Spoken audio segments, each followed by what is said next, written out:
गीता अध्याय 7 श्लोक संख्या आज है 15। ना मां दुष्कृत्नो मूढ़ा प्रपद्यन्ते नराधमा मायया बृहत् ज्ञाना आसुरीं भावमाश्रिता।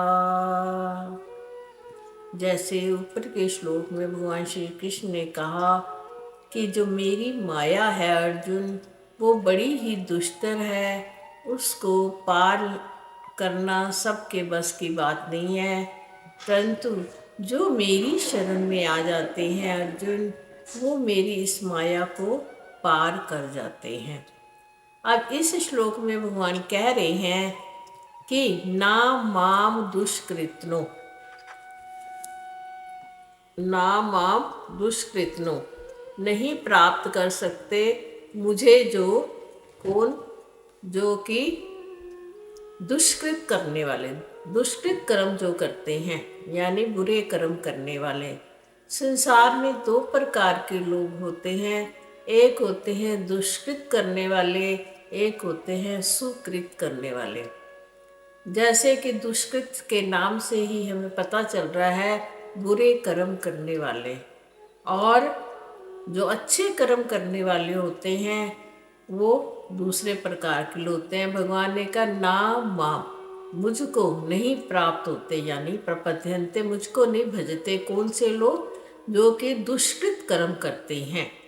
जो और दूसरा कहा नरा अधमा, नरों में जो अधम है, यानी तीन प्रकार के संसार में लोग हैं। एक होते हैं जो नर मनुष्य कहलाने मनुष्य हैं, दूसरा है जो मनुष्यों से ऊपर वाली अच्छी, जिनकी जो थोड़ा भगवान की तरफ ज़्यादा ध्यान देते हैं, वो नरों में उत्तम हो जाते हैं। और ये जो नर होता है वो सामान्य हो गया, और तीसरा नर हो गया अधम योनि है जिसकी, यानी उनका जो कृत्य है, उनके जो कर्म हैं वो नरों में अधम, यानी ऐसे कर्म मनुष्यों के कर्म नहीं होते। ऐसे कर्म किसके होते हैं? पशुओं के कर्म होते हैं, यानी कि वो पशुओं जैसे कर्म करता है। देखो दो बातें होगी, एक तो जो दुष्कृत कर्म करता है, दूसरा जो नरों में भी अधम लोग हैं, जो पशु के समान कार्य करते हैं, वो लोग भी मेरा भजन नहीं कर सकते। श्री कृष्ण का भजन करने के लिए भी जीव में विशेषताएं होनी चाहिए। कौन सी विशेषता? सुकृत कर्म करने वाला होना चाहिए। हम क्यों नहीं करते? दूसरी लाइन में क्या है? माया परिहत ज्ञाना, इसलिए वो नरों में अधम है और दुष्कृत कर्म करने वाले हैं, क्योंकि वो क्या है? वो माया परहत, मतलब हर लिया है ज्ञान जिनका, किसने? माया ने। देखो हर जीव जो है ना, माया के द्वारा ही सो हरण हो रहा है। पहले भी कहा देवी हृषा गुणमयी मम माया दुरत्या, कि जो मेरी माया है ना अर्जुन, इसको पार लगाना बहुत कठिन है। क्यों है? क्योंकि माया जो होती है जीव के मन को हर लेती है। माया क्या है? संसार, यानी हम संसार में माया के द्वारा ही खींचे जा रहे हैं। माया है जैसे काम, क्रोध, लोभ, मोह, अहंकार, ये सब माया के अंतर्गत आते हैं। हमारा मन कामनाओं से घिरा रहता है ना सबका। अभी एक कामना पूर्ण नहीं होती, दूसरी कामना जागृत हो जाती है, यानी हम माया के पीछे भागने वाले जीव हैं, कामनाओं के पीछे भागने वाले जीव हैं। हमारे को ये जो नरों में अधम, यानी जो नर, साधारण नर से भी हम अधम कार्य करते हैं, किस कारण करते हैं? अपनी कामनाओं के कारण। हम जानते हैं ये वाला कर्म करेंगे, ये दुष्कृत कर्म है, इसको करना हमारे को अच्छा नहीं है, शोभा नहीं देता, परंतु कामनाओं से हमारा मन इतना हर लिया गया होता है कि हम पशुओं जैसे कार्य करने के लिए भी उद्धत हो जाते हैं।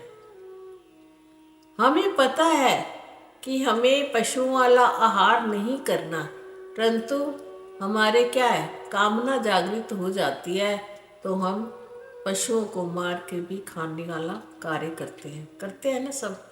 क्यों करते हैं? क्योंकि माया ने हमें घेर रखा है। हमारी कामना है कि हम ये खाएं, ये पहने, ये करें। जब हमारी कामनाएं हमारे से पूर्ण नहीं होती तो हम फिर क्या करते हैं, दुष्कृत कर्म करते हैं, जिसको पाप भी कह सकते हैं। जैसे कि अपनी कामना को पूर्ण करने के लिए रिश्वतखोरी, रिश्वत लेना। मेरी सारी कामनाएं पूर्ण हो जाए तो रिश्वत भी लेते हैं लोग। रिश्वत लेना भी क्या है, ये भी एक दुष्कृत कर्म है। यानी कामनाएं जो हैं ये जननी हैं सभी दुष्कृत कार्यों की। अब सबसे पहले तो हमें अपने अंदर जो कामनाएं हैं वो कम करनी चाहिए अगर हमारे को सुकृत कर्म करने हैं। सुकृत कर्म भी यहाँ दो प्रकार के कहे गए हैं। कहते हैं एक तो सुकृत कर्म है जो जीव अपने कर्म करता है, कहता है मैं अपने अच्छे कर्म करके अपना जीवन व्यतीत कर रहा हूँ। एक सुकृत कर्म होते हैं जो हम नाम जप ध्यान भगवान का भजन करते हैं ना लोग। एक होते हैं कुछ भी नहीं करते, सुबह दफ्तर जाते हैं, शाम को आते हैं, रोटी खाते हैं, सो जाते हैं, परंतु किसी का बुरा भी नहीं करते। वो खाली साधारण नर कहलाते हैं और ना सुकृत कर रहे हैं ना दुष्कृत कर रहे हैं, अपना कर्म कर रहे हैं बस, और कुछ नहीं कर रहे। दूसरे तरीके के लोग वो होते हैं जो अपना कर्म करते हुए यानी अपने शरीर का पालन पोषण करते हुए कुछ न कुछ परमात्मा की ओर ध्यान देते हैं, नाम जप करते हैं, आरती पूजन वंदन करते हैं, जप करते हैं, यज्ञ करते हैं, हवन करते हैं, तीर्थ करते हैं और दान पुण्य करते हैं, है ना। तो साथ साथ क्या कर रहे हैं, सुकृत कर रहे हैं। और तीसरे कौन से हैं, ना तो अपना ठीक से कार्य करते हैं, अपनी दिनचर्या नहीं करते, नींद में आलस्य में लेटे रहते हैं और उसके फल स्वरूप अपनी कामनाओं की पूर्ति करने के लिए किसका सहारा लेते हैं, दुष्कृत कर्मों का सहारा लेते हैं। आलस्य निद्रा में बैठे हुए और मन कर रहा है भोजन अच्छा मिले तो क्या करते हैं, दुष्कृत कार्य करते हैं। फिर किसी की पैसा हड़प के खा जाना, किसी का पैसा मार लेना या गलत तरीके से धन का अर्जन करना और अपने ऊपर खर्च करना अपनी कामनाओं की पूर्ति के लिए। ऐसे लोग, भगवान कहते हैं ऐसे लोग मुझे प्राप्त नहीं कर सकते, मेरा भजन नहीं कर सकते।